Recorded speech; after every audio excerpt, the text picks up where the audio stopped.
Hey guys, welcome back to another video, man. Today, I'm going to be doing my first mock draft on YouTube. Okay?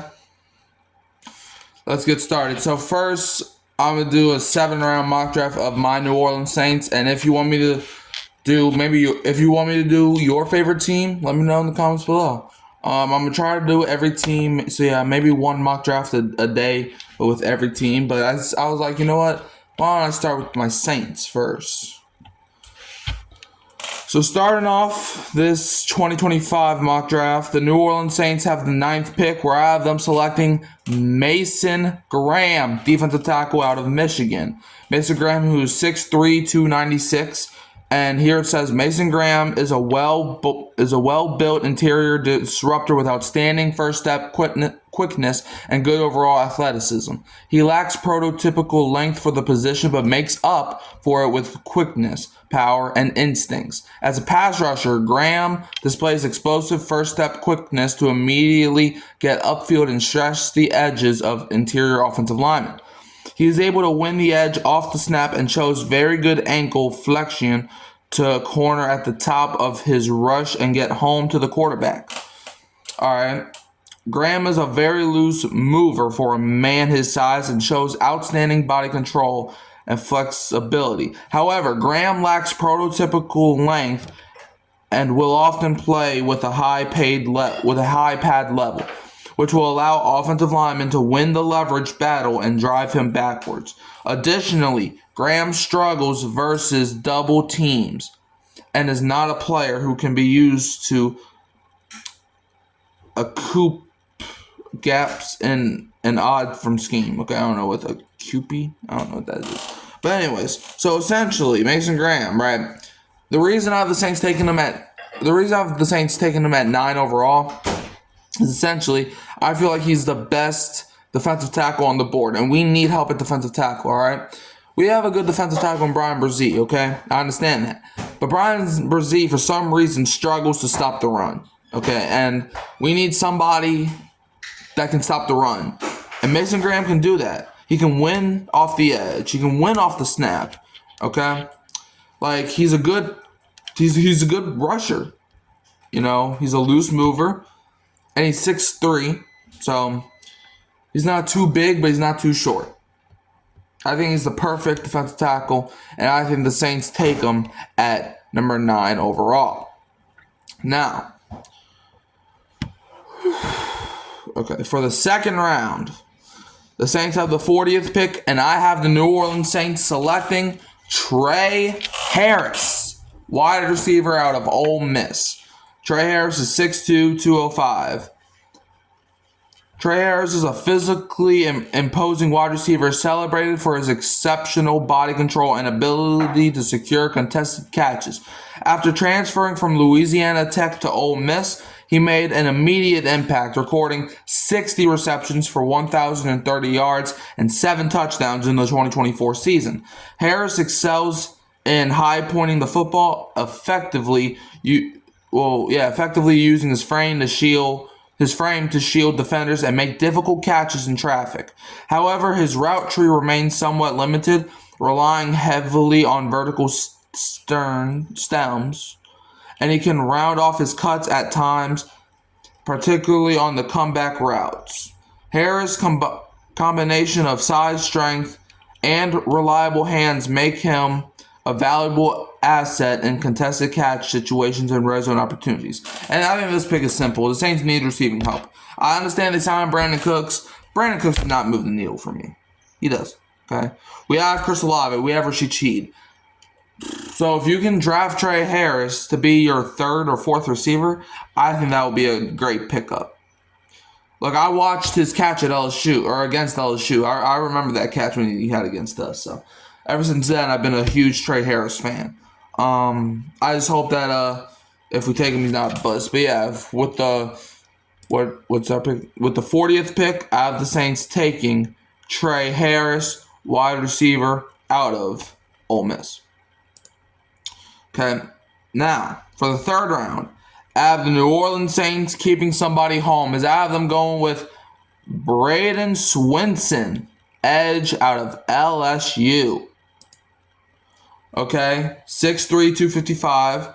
Braden Swinson has the tools to rise into day 2 of the 2025 NFL Draft, which I have him doing. The LSU pass rusher broke out in 2024, showcasing his explosive first step, strength, and bend off the edge. At 6'4", 250 pounds, he converts speed to power effectively, using a refined skill set and strong hand placement to disrupt offenses. His athletic upside makes him a compelling prospect in the 2025 edge rusher class. Look, the Saints I have them drafting Mason Graham in the first, but we need somebody that can come off the edge too. Cam Jordan is most likely going to be his last year. Chase Young we locked down, which I'm happy about, but we just need somebody, okay? And I think Braden Swinson, look, as an LSU fan, I watched them. The only thing good about the LSU's defense last year, in my opinion, was that edge rushing. With Whit Weeks, Braden Swinson, Harold Perkins, he was good until he got hurt. So, yeah, I think Braden Swinson is the pick for the Saints in the 3rd round. We just need somebody that can do the stuff that, he can do. So, yeah. All right. So, now, with the 93rd pick, I have the Saints taking another LSU product in Emory Jones. And now I heard that he is trying to stay at LSU for his 7th season. I'm not sure if that is true or not, but I'm just gonna say, you know what? Actually, I'm changing my pick last minute. I would go with Emory Jones, and I picked him, but then I totally forgot that he said that he's not coming, or that he's going back to LSU for his 7th season. So actually, I'm changing my pick. I'm going Zy Alexander, cornerback from LSU. Like, is another LSU player coincidence? I think not.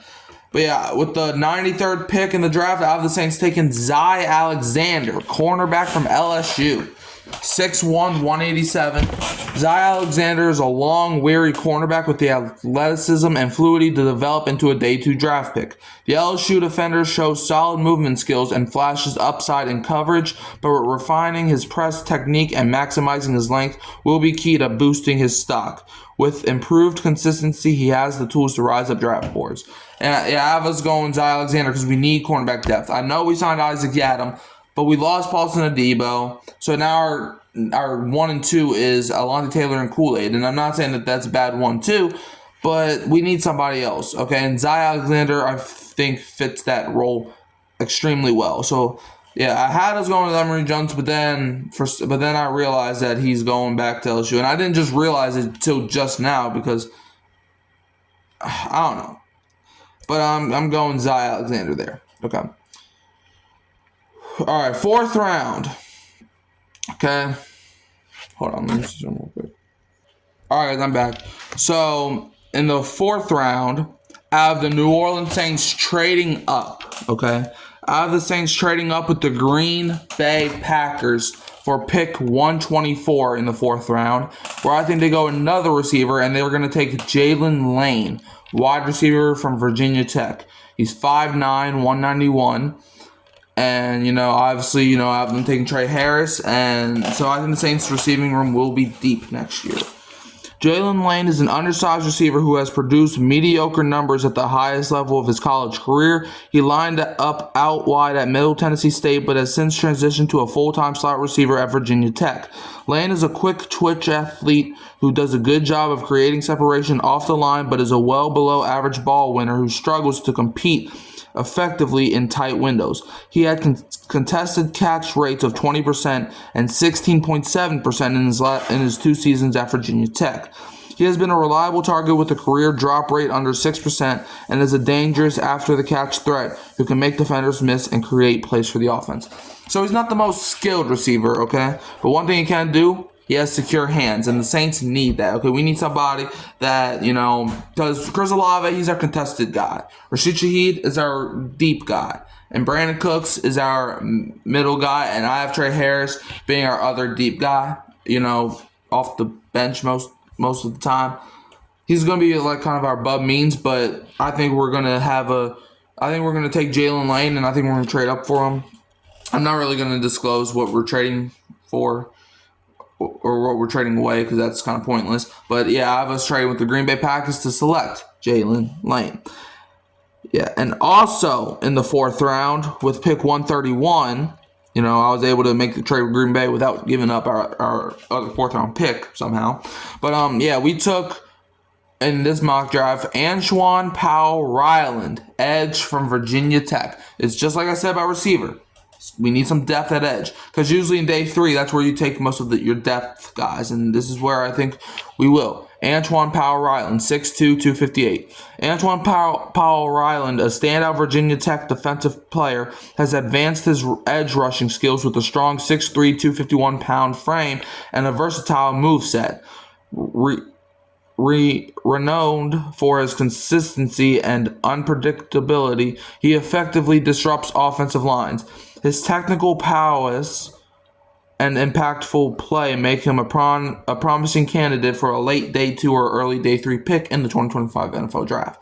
But yeah, I have us going Powell-Ryland, to pair with the other defensive lineman that we took, just so, we can get some edge rushers, some depth. All right, in the 5th round. All right, in the 5th round, okay, the Saints in this mock draft have the 159th pick that was in the trade with the Green Bay Packers. Yeah, I was able to get the Packers 4th and the 5th.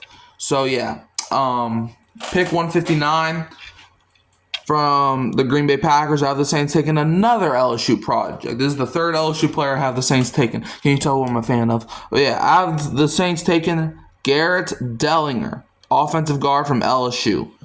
6'4", 325. Great offensive lineman weight.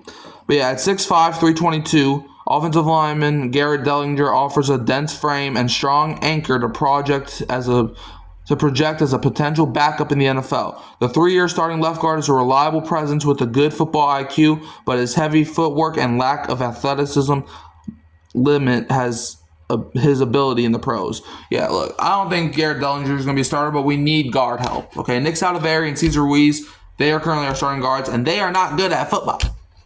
Well, Cesar Ruiz is mid. Nick Saldiveri sucks, man. I'm sorry. I'm out on Nick Saldiveri. I watched that Rams game. That boy, man, he literally ended a drive single-handedly. Like, man, I'm done with Nick Saldiveri. But that's why I think we're going to take Garrett Dellinger. He might not be a day 1 starter, but one thing I will say, I think Garrett Dellinger will be a guy that you can rely on, if needed be. Okay? Now, in the 6th round, at pick 184, I have the Saints taking Jalen Smith, cornerback from USC. Okay, like I said, more depth.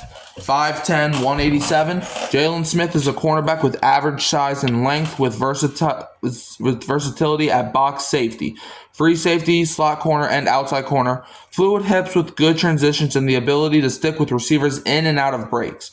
Efficient mover with good footwork and the ability to match receivers off the line and downfield. Well below average on-ball production, only 4 career pass breakups, not a dominant player at the catch point, an effective blitzer who can put pressure on the quarterback. Good read and reactability to make plays around the line of scrimmage. Very good run defender and open field tackler. Look, he's basically another Alontae Taylor for me, so that's why I had the Saints taking Jalen Smith. The Saints corners, there are a bunch of guys that can make plays, I feel like. So Jalen Smith is the pick here. Corner out of USC. Like I said, the Saints, we need corner depth, so that's why I have us taking a corner there. Now, in the 7th round, the Saints have 2 picks here. At pick 248, I have them going with Isaiah Neyor, wide receiver from Nebraska, and this is the 3rd receiver I have them taking. Look, you have 9 draft picks, I'm pretty sure of. You got to spend some on receiver. So that's why, because the Saints, one thing you got to know, the Saints have horrible injury luck. So now, hopefully, we shouldn't be worried now because I have us taking 3 receivers in the draft, plus we signed Brandon Cooks. So yeah, Isaiah Neyor, a wide receiver from Nebraska, 6'4", 218. Isaiah Neyor is a high upside dart throw in the later rounds of the 2025 NFL Draft. He originally rose to prominence as a sophomore at Wyoming in 2021, racking up 878 yards and 12 touchdowns on just 44 catches.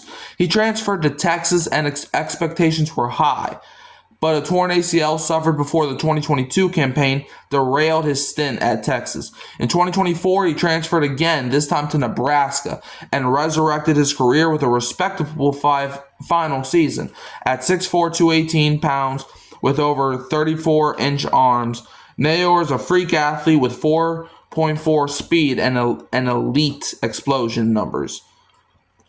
Injuries and limited opportunities have prevented him from becoming anything more than a vertical threat, but he has yet untapped upside. So yeah, man, I think he's the pick here. Isaiah Nayor. He's a guy that, I didn't really watch much in college, but as I was doing my research, he was a guy that was like, okay, he may not even be in our start. He may not even see the field his rookie year, but one thing I do like about him, he's a guy that never gave up, because he could have gave up after his Texas season. And I want guys that are determined, okay? And he was clearly determined, because a lot of guys, their career ends if they get hurt in college. But he was able to determine himself. That's why I picked him. Now, with our final pick in the 7th round at pick 254, I have the Saints taking Caleb Ransaw, cornerback out of Tulane. Like I said, the entire day 3, I just have the Saints taking depth, but good depth. Caleb Ransaw, and plus he stays home. 5'11", 197. Caleb Ransaw has below average ball skills with a minuscule 4 career pass breakups and just 1 career interception. A versatile player who can line up at box safety, outside corner, slot corner, and even some inside linebacker. Very good long speed with the ability to close gaps and recover when beat. Good hip fluidity with smooth transitions. He's a physical player who likes getting his nose dirty. Elite run defending defensive back. Had a run stop rate of 5.4% in 2023 and constantly finds himself in the right spot. Elite tackler who takes good pursuit angles and consistently wraps up. Only a career 5.4% missed tackle rate. Below average size and length will limit the amount of spots you can play him in the NFL. Lateral agility would also classify as slightly below average. So yeah, look, I don't think the Saints are taking him with the expectations of him to even play in his rookie year. But if he does, let's say, I don't know, Kool-Aid gets hurt or something. I'm not saying I want him to, but let's say someone gets hurt. You got to have him step up. And I think the Saints can do that. I think the Saints got guys that can step up in the secondary. So I think this is a draft that can maybe make us go on the Super Bowl run. I doubt it, but so let's recap the draft. I have us going Mason Graham in the 1st, Trey Harris in the 2nd. Okay, and I have us going Braden Swinson and Zy Alexander in the 3rd. Okay, in the 4th, I have us going with Antoine Powell-Ryland and Jalen Lane. In round 5, I have us taking Garrett Dellinger. Round 6, I think the Saints take Jalen Smith. And round 7, I think the Saints cap off their draft by taking Isaiah Nayor and Caleb Ransaw. So let me know how y'all feel about the mock draft. Would y'all have drafted differently? Let me know. You can always find me here at Hurricane Mike, Kyle Phelps, and Keeping It Real Who Dat Sports Podcast. And I'm going to leave you as always with the Who Dat, and don't be a Falcons fan.